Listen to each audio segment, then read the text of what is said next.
Hello, my friends. My name is Darren Gerdes, and here's today's daily brief. So, 810 invaders off the battlefield yesterday, and so before we get to 2 years, they're going to be north of 400,000 killed and wounded.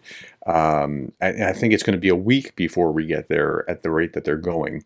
So, stories today. Zelensky says he's considering changing the direction of Ukraine's leadership and replacing Zelensky. So, it's not just isolated to Zelensky. There could be other shakeups in a reset with his cabinet, but the details are not clear yet. In other news, Russia, this is February 5th, 2024, that's today, Russia should get security guarantees, says the ex-prime minister of Italy. Wait a minute, who should get security guarantees? Russia should get security guarantees. A settlement of the Ukraine crisis can only be achieved if Moscow is offered security guarantees that map the prospects of lasting peace. He goes on and says, we should aim to guarantee the sovereignty and integrity of Ukraine by protecting the interest of its Russophile populations. That's those that appreciate and love Russia.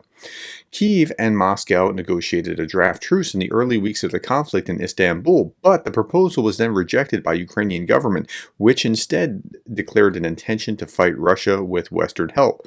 Listen to this. The failed agreement would make Ukraine a neutral state in exchange for international security guarantees. Well, it already was a neutral state with international security guarantees. It wasn't part of NATO, and that's why it was invaded. So, okay, go figure. They didn't believe it was going to work. How about that? Meanwhile, Russia charges self-exiled ex-Duma deputy who opposed the war with high treason. Russia's Federal Security Service has charged Kyiv-based Russian opposition politician Ilya Ponomaryov, a former state Duma deputy who opposed President Vladimir Putin's war in Ukraine, with high treason. Now, this guy was the lone lawmaker at the State Duma who voted against Russia's 2014 annexation of Crimea from Ukraine. In August 2022, a court in Moscow issued an arrest warrant for him on a charge of discrediting Russia's armed forces. Imagine if you had that law in the United States or Western Europe where you could just say, well, you've been charged with saying something bad about the armed forces. Imagine how that would tamp down on your ability to speak your mind. And if you can control words, you control mind. At any rate, if you want to watch more about what he had to say, I did an entire video about an interview that he had because he's working on creating a shadow government for what will come when Putin is no longer with us. Okay. Ukraine's vampire drones terrorize Moscow's forces. There's some interesting things about how these drones work. With thermal imaging capabilities enabling operations day and night, so that's pretty powerful, these attack drones, known as Baba Yaga by Russian forces, in reference to a mythical Slavic witch, have been wreaking havoc on Russian positions. A little bit more, Ukrainian soldier attaches shells to drones that will be used for search and destroy of Russian targets, so that's pretty impressive. Ukraine armed forces are losing an estimated 10,000 drones each month, but let me put that in context.